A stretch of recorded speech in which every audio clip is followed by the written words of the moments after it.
Local authorities are warning residents about a significant increase in sophisticated fraud schemes targeting elderly victims in the San Diego metropolitan area.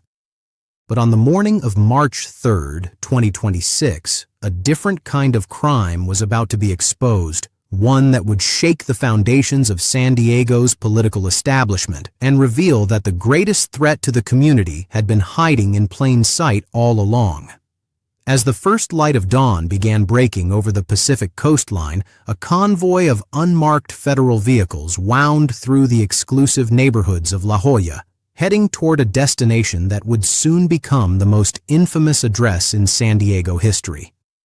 The target was a clifftop mansion valued at $15 million, a property that commanded breathtaking views of the ocean and stood as a monument to wealth and success. The owner of that mansion was Ricardo Esperanza, a 53-year-old city council member who had spent the previous 12 years positioning himself as one of San Diego's most vocal advocates for public safety and anti-corruption initiatives. He had championed legislation targeting drug dealers. He had appeared at countless community events speaking about the importance of protecting neighborhoods from criminal influence. He had built a political brand centered entirely on the idea that he was fighting to keep San Diego safe. But as federal agents prepared to breach the gates of his estate, they knew a truth that would devastate the community that had trusted him. Ricardo Esperanza was not fighting against the drug trade. He was controlling it. What agents discovered inside that mansion would expose one of the largest cocaine trafficking operations ever uncovered in Southern California, a criminal enterprise that had moved billions of dollars in narcotics through the port of San Diego, while its architect sat in city council chambers voting on public safety measures.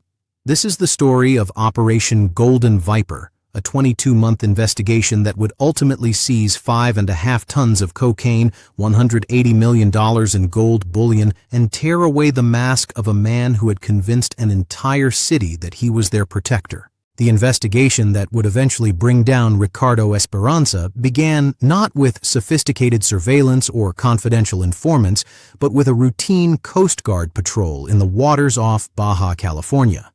On a night in September 2024, a patrol vessel detected a cargo freighter operating without navigation lights approximately 40 nautical miles from the coast. The vessel's behavior was immediately suspicious. It was moving slowly, changing course erratically, and had disabled its automatic identification system, the transponder that allows maritime authorities to track commercial shipping. When the Coast Guard moved to intercept, the freighter's crew panicked. Officers observed crew members throwing weighted crates over the side of the vessel, attempting to destroy whatever cargo they were carrying before it could be seized. The Coast Guard was able to recover several of the crates before they sank, and what they found inside changed the trajectory of the investigation entirely. Each crate contained approximately 50 kilograms of high-purity cocaine, vacuum-sealed and marked with a distinctive logo that drug enforcement analysts immediately recognized as belonging to a Colombian cartel with established distribution networks throughout Central America and Mexico. The freighter's crew, 7 men ranging in age from 23 to 51, were arrested and transported to federal detention facilities in San Diego.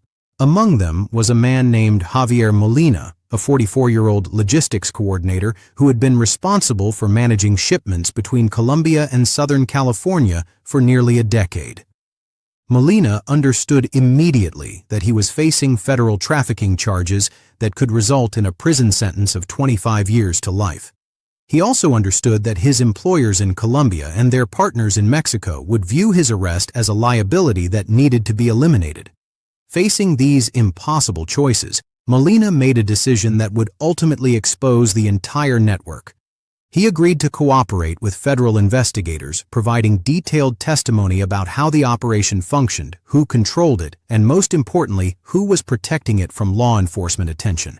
What Molina revealed in those initial debriefing sessions seemed almost impossible to believe. He described a trafficking network that moved cocaine from Colombia through Guatemala and Mexico before bringing it into the United States through the port of San Diego. The operation was sophisticated, well-funded, and had been running successfully for years. But the most shocking element of Molina's testimony was his description of the American side of the operation. According to Molina, the network was not simply bribing low-level port workers to look the other way. It was being protected by someone with genuine political power, someone who could influence inspections, access sensitive law enforcement information, and ensure that the operation remained invisible to authorities. Molina did not initially know the identity of this political protector. He had never met the individual directly, but he had heard the name spoken in conversations with his superiors, always with a tone of respect and deference that suggested this was someone of considerable importance. The name he heard was Ricardo. Federal investigators were initially skeptical. The idea that a sitting city council member could be involved in international drug trafficking seemed far-fetched, the kind of claim that desperate defendants make when they are trying to negotiate favorable treatment. But investigators began the painstaking work of verifying Molina's account, and what they discovered was deeply troubling. Financial records obtained through subpoenas revealed unusual patterns in accounts connected to Ricardo Esperanza. His official salary as a city council member was $78,000 annually, a respectable income but nowhere near sufficient to support the lifestyle he was living. His La Jolla mansion had been purchased for $15 million in cash through a Delaware-based limited liability company. He owned a collection of luxury vehicles worth over $3 million. He maintained vacation properties in Costa Rica and the Cayman Islands. He traveled extensively, always first class, to destinations that included Colombia, Panama, and various Caribbean islands known as banking havens. When investigators began tracing the sources of Esperanza's wealth, they discovered a network of businesses that appeared legitimate on the surface but revealed troubling patterns under closer examination.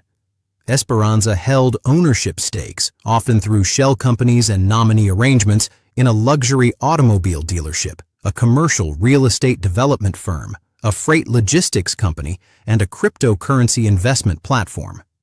Each of these businesses generated substantial revenue, and each appeared to be operating legally. But when forensic accountants analyzed the financial flows, they found transactions that made no legitimate business sense.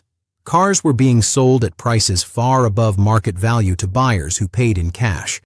Real estate was being purchased through complex chains of offshore entities that obscured the ultimate source of funds. The freight company was moving containers through the port of San Diego with manifests that did not match the actual contents of the shipments.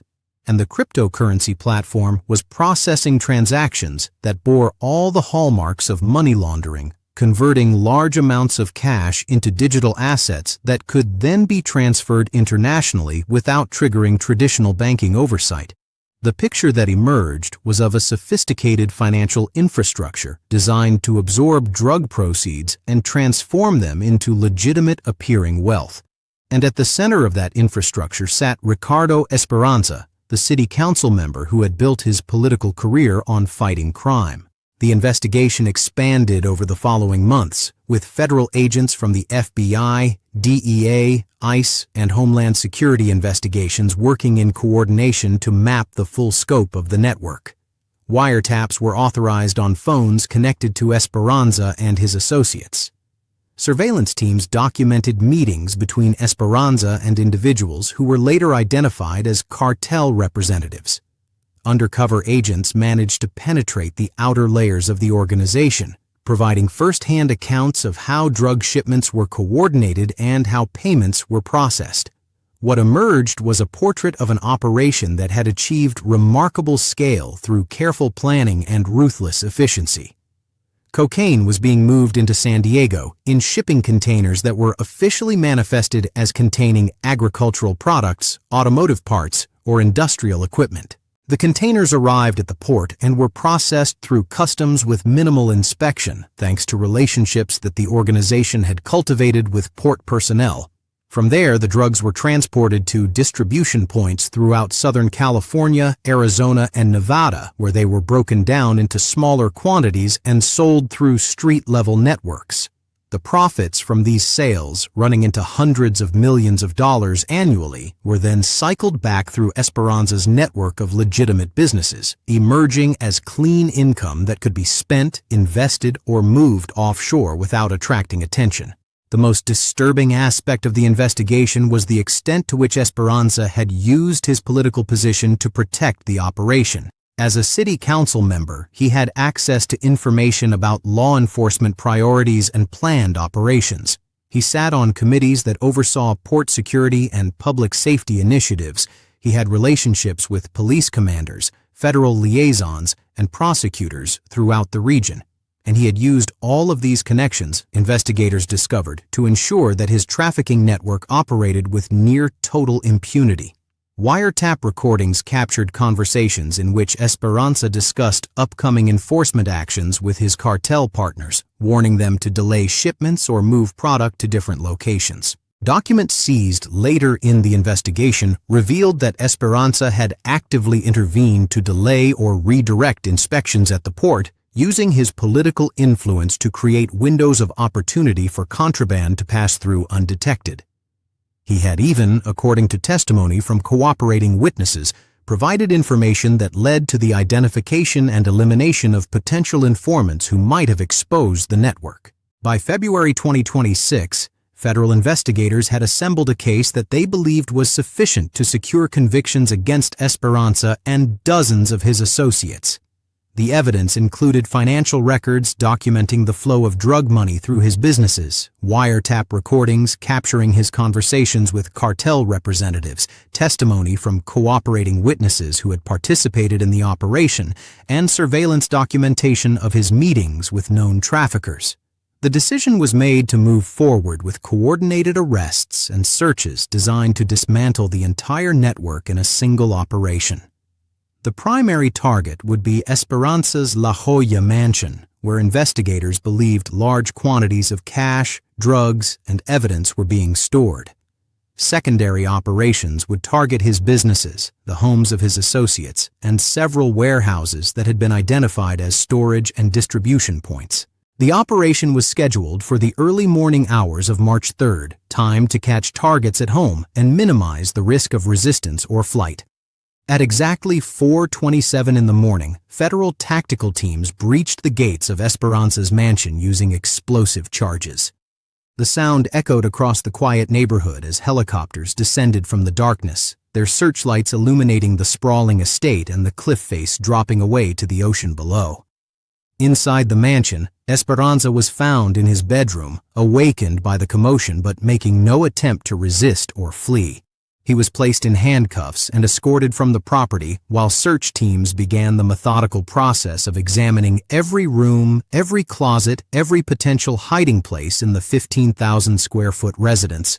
What they found exceeded even their most aggressive estimates. Behind a false wall in the mansion's wine cellar, agents discovered a climate-controlled storage room containing 5.5 tons of cocaine, packaged in the same distinctive wrapping that had been found on the intercepted freighter 18 months earlier.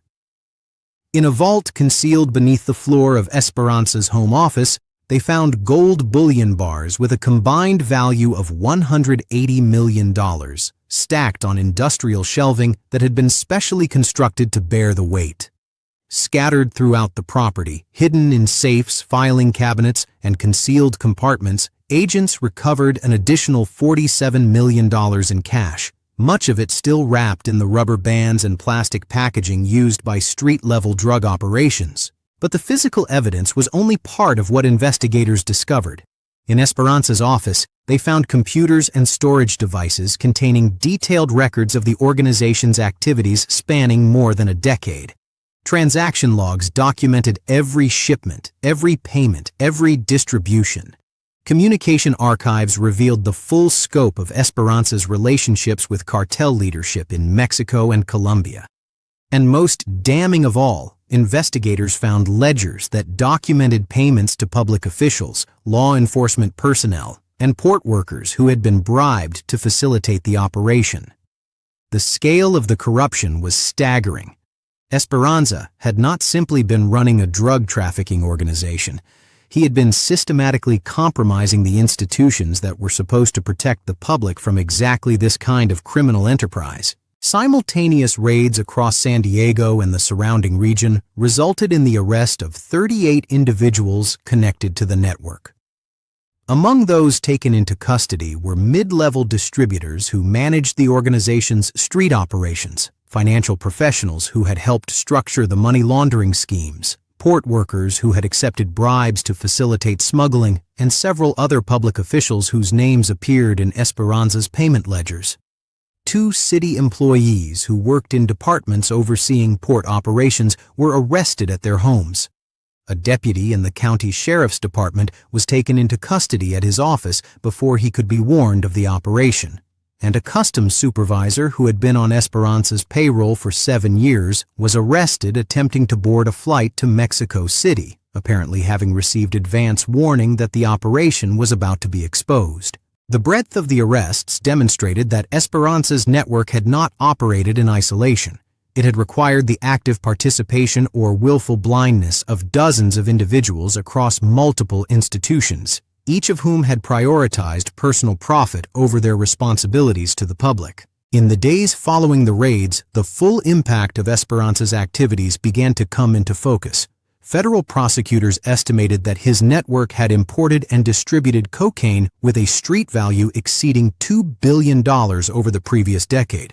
The profits from these sales had been used to purchase real estate, businesses, and investments throughout Southern California and beyond, creating a web of assets that would take years to fully unravel. The gold and cash seized at Esperanza's mansion represented only a fraction of the wealth the organization had generated, with investigators believing that hundreds of millions of additional dollars had been moved to offshore accounts that would be difficult or impossible to recover. The human cost was equally staggering. The cocaine distributed through Esperanza's network had contributed to addiction, overdose deaths, and drug-related violence throughout the region. Communities that had trusted him to protect them had instead been victimized by an operation he controlled from behind the facade of public service.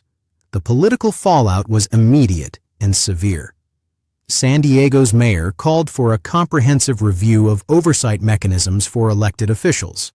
The city council voted unanimously to censure Esperanza and initiate removal proceedings. State legislators announced plans to introduce legislation requiring enhanced financial disclosure for public servants and creating new mechanisms for investigating corruption. Community groups that had once celebrated Esperanza's anti-crime initiatives now demanded answers about how someone so deeply embedded in criminal activity could have operated undetected for so long. The betrayal was not just personal. It was institutional, raising fundamental questions about the integrity of the systems that were supposed to prevent exactly this kind of abuse. Ricardo Esperanza now faces federal charges including drug trafficking, money laundering, racketeering, and public corruption. If convicted on all counts, he could face a prison sentence of life without the possibility of parole.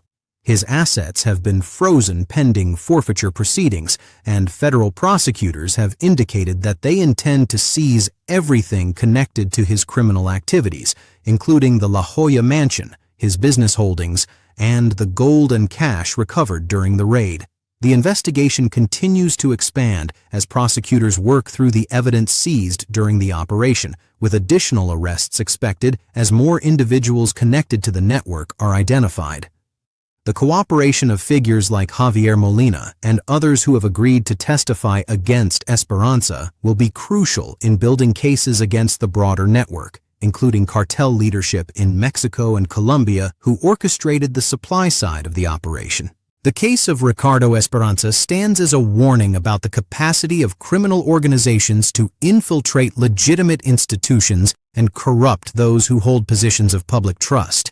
For more than a decade, he maintained a double life, publicly championing the causes of safety and justice while privately orchestrating one of the largest drug trafficking operations in the region's history. His success in maintaining this deception for so long raises uncomfortable questions that extend far beyond San Diego. How many other public officials are hiding similar secrets? How many other communities are being victimized by those who have sworn to protect them? And what reforms are necessary to prevent this kind of betrayal from happening again? These questions will continue to resonate as the legal proceedings against Esperanza move forward and as investigators continue to unravel the full scope of his criminal enterprise. The story of Operation Golden Viper is not just a story about one corrupt politician. It is a story about the vulnerability of democratic institutions to infiltration by organized crime. It is a story about the importance of vigilance, transparency, and accountability in public service. And it is a story that is far from over. As federal agents continue to analyze the evidence seized during the raids, as prosecutors prepare their cases against the dozens of individuals arrested in the operation, and as the community of San Diego begins the long process of rebuilding trust in its institutions, the full consequences of Ricardo Esperanza's betrayal are still unfolding. The drugs he helped import have caused damage that cannot be undone. The corruption he fostered has undermined faith in public service that will take years to restore. And the questions his case has raised about how such extensive criminal activity could go undetected for so long will continue to demand answers from those responsible for protecting the public interest. If you found this investigation compelling, share your thoughts in the comments below. How do we prevent public officials from abusing their positions to protect criminal enterprises? What reforms would make a difference? Subscribe to this channel and enable notifications to stay informed as this case continues to develop and as we bring you more investigations into the hidden networks that threaten communities across America.